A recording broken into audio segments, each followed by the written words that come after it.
दोस्तों आज हम बात करेंगे ईटीआई। ईटीआई क्या है? एक्चुअली जब हम सेडेक्स की ऑडिट की बात करते हैं तो एक टर्म आता है ईटीआई। ईटीआई का फुल फॉर्म होता है ethical trading initiative. ETI base code होते हैं जो एक्चुअली ये 2014 में जब काम के घंटे कंपनियों में तय की गई, 1 अप्रैल 2014 में एक संशोधित बिल आया और उसको बोला जाता है ईटीआई। इन 9 पॉइंट में पहला पॉइंट है एम्प्लॉयमेंट इज फ्रीली चूजन, मतलब रोजगार स्वतंत्रता से चुना जाना है, ना कि कोई इस पे दबाव हो। कोई जबरन बंधन या अनैच्छिक मजदूरी नहीं करा सकता किसी से। दूसरा पॉइंट है freedom of association and the right of collective bargaining are respected, मतलब मिलने जुलने और सामूहिक सौदेबाजी के अधिकार की स्वतंत्रता का सम्मान किया जाता है। इसके अंदर कामगारों को, कर्मचारियों को बिना भेदभाव के ट्रेड यूनियनों में शामिल होने की अनुमति होती है। नियोक्ता ट्रेड यूनियनों की गतिविधियों और उसके संगठनात्मक गतिविधियों की तरफ एक खुला रवैया अपनाता है। कामगारों के प्रतिनिधियों के खिलाफ भेदभाव नहीं किया जाता है और उन्हें कार्यस्थल में अपने प्रतिनिधि कार्यों को पूरा करने के लिए पहुंच मिलती है। जहां कानून के तहत मिलने जुलने और सामूहिक सौदेबाजी की स्वतंत्रता का अधिकार प्रतिबंधित है, वहां नियोक्ता स्वतंत्र संघ बनाने और सौदेबाजी के लिए समांतर साधन विकसित करने में सहायता प्रदान करता है। तीसरा है working condition are safe and hygienic, काम करने की परिस्थितियां सुरक्षित और स्वच्छ होती है। चौथा कोड है child labour shall not be used, बाल मजदूरी का इस्तेमाल बिल्कुल नहीं किया जाएगा। बाल मजदूरी की कोई भर्ती कंपनी में अलाउ नहीं होगी। 18 से कम उम्र के बच्चों और युवाओं को रात में या खतरनाक स्थिति में नियुक्त नहीं किया जा सकता है। ये नीतियां और प्रक्रियाएं प्रासंगिक आईएलओ मानकों के प्रावधानों को अनुपालन करेगी। पांचवा कोड होता है लिविंग वेजेस आर पेड।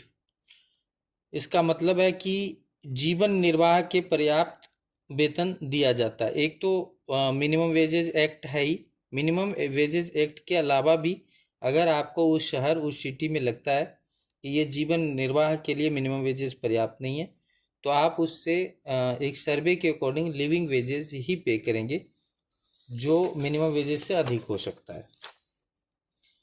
छठा है working hours are not excessive, काम करने के घंटे जरूरत से ज़्यादा ना हो। इसमें 8 घंटे तय की गई हैं। 8 घंटे के अलावा जो ओवर टाइम है वो 1 से 2 घंटे प्रतिदिन, 16 घंटे इन अ मंथ, यानी 48 आवर्स इन अ क्वार्टर। इससे ज़्यादा ओवर टाइम नहीं होगा। और ओवर टाइम जो रेट है, ग्रोस रेट है, उसका डबल पे होगा। सातवां पॉइंट होता है इसके अंदर, कोड के अंदर, नो डिस्क्रिमिनेशन इज प्रैक्टिस्ड, कोई भेदभाव नहीं किया जाएगा। नियुक्ति, वेतन, प्रशिक्षण सबको समान रूप से मिलेगी। पदोन्नति, निष्कासन और सेवानिवृत्ति में कोई भी मूल वंश, जाति, राष्ट्रीय, धर्म, आयु, विकलांगता, लिंग, वैवाहिक स्थिति, यौन रुचि, संघ की सदस्यता या राजनीतिक संबंधता के आधार पर कोई भी भेदभाव नहीं किया जाएगा। आठवां कोड होता है रेगुलर एम्प्लॉयमेंट इज प्रोवाइडेड, नियमित रोजगार प्रदान किया जाएगा। किया गया काम हर संभव हद तक राष्ट्रीय कानून और प्रचलन के माध्यम से स्थापित मान्यता प्राप्त रोजगार संबंधों के आधार पर होगा। जो अपॉइंट किए जाएंगे उनकी अपॉइंटमेंट लेटर होगी और वो लोकल भाषा में होगी ताकि वर्करों को इसकी समझ होनी चाहिए। नमा पॉइंट है नो हरास और इनह्यूमन ट्रीटमेंट इज अलाउड, किसी भी कठोर या अमानवीय व्यवहार की अनुमति नहीं होगी। शारीरिक दुर्व्यवहार या अनुशासन, शारीरिक दुर्व्यवहार की धमकी, यौन या अन्य उत्पीड़न और मौखिक दुर्व्यवहार या किसी अन्य प्रकार से धमकाए जाने की मनाही होगी। ये 9 कोड हैं, इनको ETI बेस कोड कहा जाता है और ये एक लेबर स्टैंडर्ड का जो पॉइंट है, सेडेक्स का पहला पिलर, उसको फुलफिल करने के लिए हमें ये ETI base code, ethical trading initiative base code का पालन करना नितांत आवश्यक है। तो जितने भी मैनेजरियल पॉइंट ऑफ व्यू से ETI जानना चाहते हैं उनके लिए ये 9 पॉइंट जानना बहुत ज़रूरी है। सेडेक्स ऑडिट में ये 9 पॉइंट का ध्यान रखा जाता है। धन्यवाद।